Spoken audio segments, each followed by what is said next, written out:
Hi, my name is Terry Temecki, and I'm one of the physical therapists that treat pelvic floor patients.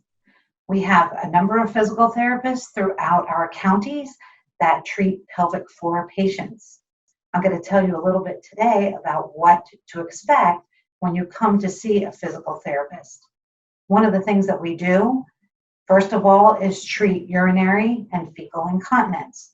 And how do we do that? So first thing that you do when you come in to see us in our physical therapy department is you would have a physical therapy evaluation. The evaluation includes taking a look at your posture, your strength, not only in your pelvic floor muscles, but also in your core muscles and your lower extremity muscles.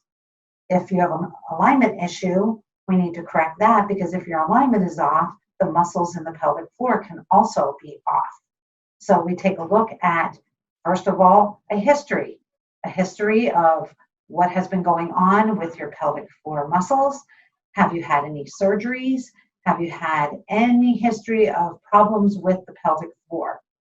The next thing that we do is, again, we take a look at that posture and the strength, and then we take a look at your pelvic floor. So I'm going to show you around the room a little bit so that you can see what our pelvic floor room looks like. So you get a little bit of a view there. I'm going to show you around here of what our room looks like, including our treatment table. All right, and back to the front here. So that's a little bit about what our room looks like. So then we're going to take an assessment of your pelvic floor. And the way that we do that is we take a look at, first of all, we want to take a look at the pelvic floor area. We look at the skin, we palpate a little bit, and then if we need to, we will do an internal examination. That internal examination would include taking a look at the pelvic floor muscles, what is the tone of the pelvic floor muscles, and then also, can you do a pelvic floor contraction? So that's the biggest reason why a lot of people come to us for the incontinence, is because they're not activating these pelvic floor muscles. So when you're a little kid, a baby, an infant, a toddler, you finally learn how to use these pelvic floor muscles so that you can be continent of urine and bowel. So once you get a little bit older, become sexually active, those muscles get a good workout because these muscles of the pelvic floor are there for two main reasons. One, to support everything that's above it, and two, for sexual function. As we get a little bit older in life, we're not as sexually active, so those muscles are not getting as good of a workout. So we need to teach you how to activate those muscles. If you don't use a muscle, you're going to lose that muscle. So it's going to get weak. And that's what happens is when we are a little bit older, we're not using these muscles as much as we should. And if we don't know how to do a pelvic floor contraction properly, then you don't get the increase in strength. So what we're going to teach you is we're going to teach you how to activate these muscles. So normally when I'm doing some type of presentation in front of patients, in front of the community, I will ask and say, do you know how to do a contraction of the pelvic floor? And most of the time people will put their hand up and say, yes, I know how to do it. So then I ask, okay, on the count of three, let's do it. 1, 2, 3. And most of the time I'll see this, okay? They're contracting here, or they're squeezing their butt muscles, okay? I can see them going up and down in their chair. If you're doing them properly, we shouldn't see anything moving. So to contract that pelvic floor, I'm going to give you an example, okay? You're going to squeeze at the vagina, squeeze at the anus. So you're going to squeeze first, and then you're going to lift always towards your head, okay? Whether you're laying down, sitting up, standing up, the movement is always towards your head. So we want to have those muscles squeeze like an elevator door squeezing and then lifting up through your body. That's how you're going to do those properly. We shouldn't see any movement from here or from your butt or squeezing your legs, which a lot of people do to try to control their urine leakage. So what we're going to do is we're going to teach you how to do two different exercises when you come in to see us. One is the basic exercises where you're engaging those pelvic floor muscles called a quick flick and a long hold. And then the second group of exercises that we're going to teach you are advanced exercise. And those advanced exercises are going to teach you how to control those pelvic floor muscles. So the first one we're going to do is called a quick flick. So that's where you're going to squeeze, hold for 2 seconds, and then you're going to rest for 4 seconds. All right? So let's do a couple of those. We're going to squeeze for 2, and then we're going to rest for 4. And really, you should not be seeing anything going on because the squeeze is again at the vagina and at the anus. And you're going to have that squeeze and lift through and up through your body. Okay? Again, we're going to do the quick flicks. We're going to squeeze, and then we're going to rest for 4. Squeeze, and then we're going to rest. Okay, the other exercise that we're going to do is called a long hold. That particular exercise is good for strength and endurance. So we're going to squeeze for 5 seconds, and then we're going to rest for 10. All right, we're going to squeeze, then we're going to rest.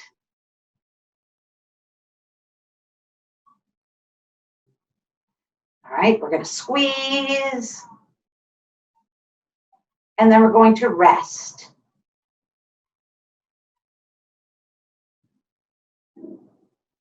Okay, good. So 2 basic Kegel exercises. No matter where you go for physical therapy, you're going to learn those 2 exercises. Quick flicks, and again, quick flicks are that quick engagement of those muscles for strength. And also, our quick flicks can be used to help control urgency. So when we do those, when we have to go to the bathroom, we're like, oh my gosh, please, I got to go so bad. You're sitting in the car, or you're standing in line at the grocery store, you're going through a store shopping, and you have to go to the bathroom. You're going to stop what you're doing. You're going to do a couple quick flicks. So you're going to do those 2-second hold, 4-second rest. You have to do them properly, because if you just squeeze, squeeze, squeeze, squeeze, that's not going to do it. You have to squeeze for 2, rest for 4. Squeeze for 2, rest for 4. That will help to calm down the bladder muscle and give you time to get to the bathroom. So your quick clicks and then your long holds. Those long holds are for strength and endurance, for you to be able to hold your urine for a longer period of time. Okay, so this is our pelvic floor. I'm going to bring it up close to you so you can see it. We have the pelvis right here. So you have the bony pelvis. Turn it around. And here you have the sacrum and you have the coccyx at the bottom. Now, the pelvic floor muscles go from the pubic bone all the way back to the tailbone. And it forms a hammock here underneath your pelvis for everything above it to have support. We always think that the weight is all carried on our legs, which go right in here, our hip joints, but a lot of our weight is held by these pelvic floor muscles. So if they're not strong and they sink down, everything above it is going to sink down too. And then you're not going to have that support for the bladder and the urethra. So this can come down, then we start to get some leakage. All right. We can also have what's called tight muscles, which can cause us sometimes to have the urgency as well. So if these muscles here of the pelvic floor are tense and tight, if we have stress, anxiety, many different things can cause those muscles to be tense and tight, we can get urge incontinence. So stress incontinence is usually when you sneeze, you cough, you laugh, you leak. Urge incontinence is, oh my gosh, I gotta go, gotta go, gotta go. So that is one of the things that us as pelvic floor physical therapists can do for you as part of your physical therapy. The other thing that we do is we take a look at your diet. So what you eat and what you drink can affect your bladder and your bowels. So you want to make sure that you are listening when we teach you and educate you about that, or if the doctor gives you a pamphlet about what things you eat and drink, the biggest thing is you don't have to totally eliminate them from your diet. What you need to make sure that you do is that you don't eat all of those same things that can irritate your bladder or your bowel at the same time. For example, if you go into a restaurant, you sit down at that restaurant and they have the glasses there for a glass of wine. Would you like to have the house wine today? Sure, I'd like to have that. There's your first bladder irritant. Then if you choose to have a salad that has a vinaigrette on it and has tomatoes in it, there's your second. Then if you pick for dinner something that has like spaghetti with a marinara sauce, anything with a tomato sauce, there's your third. After dinner, if you have some coffee, there's your fourth. Maybe you have a chocolate cake after, and then maybe at the end of the meal, you have a mint or a chocolate mint. All of those things in one meal are irritating to your bladder. So if you have trouble with a weak pelvic floor or you have urinary leakage, you're going to have problems if you eat a meal like that. So what you have to start to think about is you have to start to think about, not that I have to not have my cup of coffee in the morning because that helps me get going, but what you have to think about is how you put those meals together. So you don't want to have everything in one meal that's an irritant to the bladder.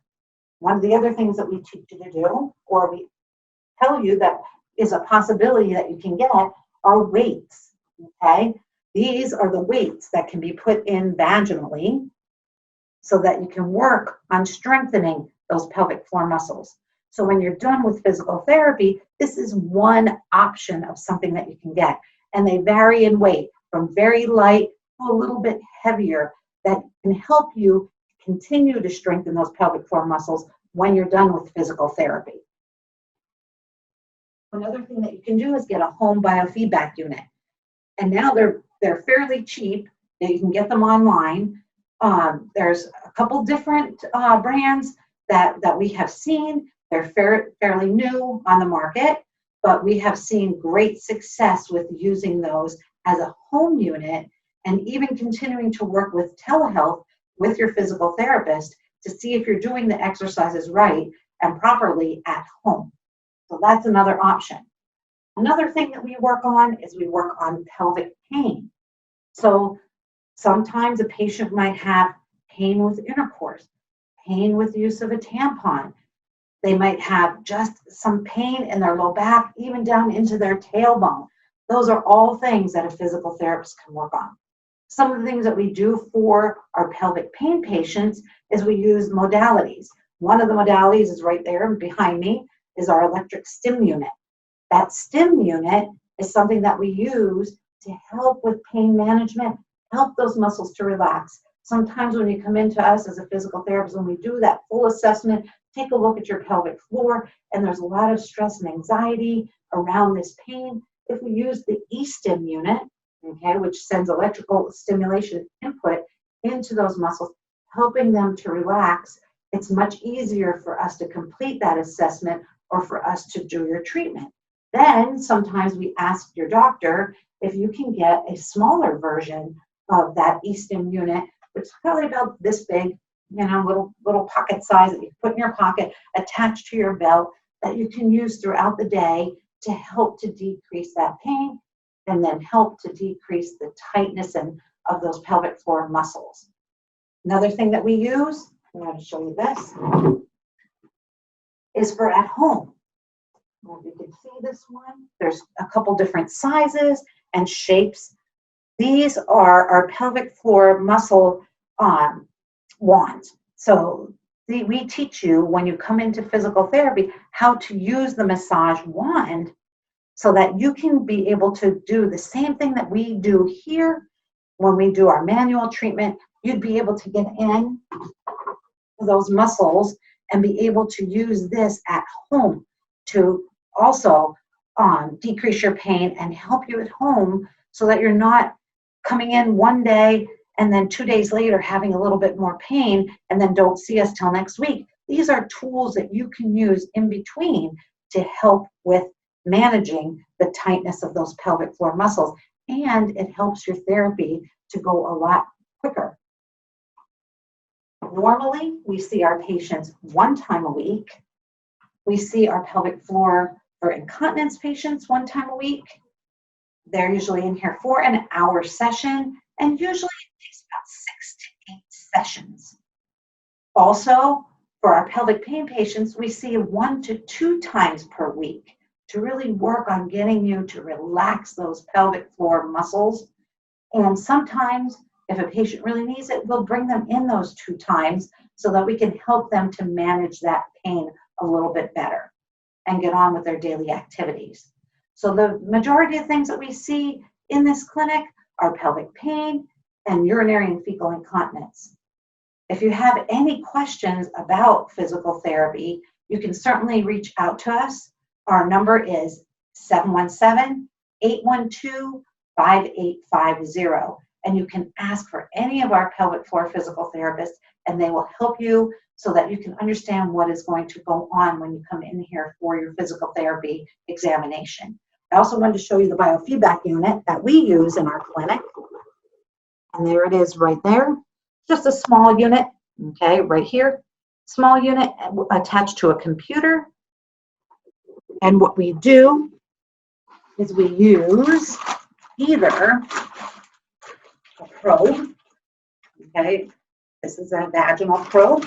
We also have the rectal ones that can be used. We have different shapes and sizes to fit most any woman. We also have the external electrodes that we can use.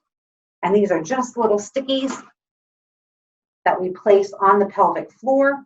One is a ground that goes on your leg, and the other one goes on the pelvic floor. Okay, right here next to the anus, where the pelvic floor deep muscles are closest to the surface of the skin. So we put our electrodes right here so that we can see the contraction of your pelvic floor. So these are the little sticky electrodes that we would use. I think that is all of the equipment that we use. I think that gives you a good understanding of what to expect when you come in here for physical therapy. Again, if you have any questions, don't hesitate to reach out to any one of us. We have them in Gettysburg. We have 2 physical therapists in Gettysburg. We have 1 in Hanover. We have 3 here at our Bannister site. And then we also have 1 therapist in Palmyra and 1 in Chambersburg. So we have them in the area. To reach out to any one of us, call that number. And if you don't live here near Bannister Street, I can connect you with a therapist that is in your area. Thanks so much for listening to what we do in physical therapy, and hope to see you soon.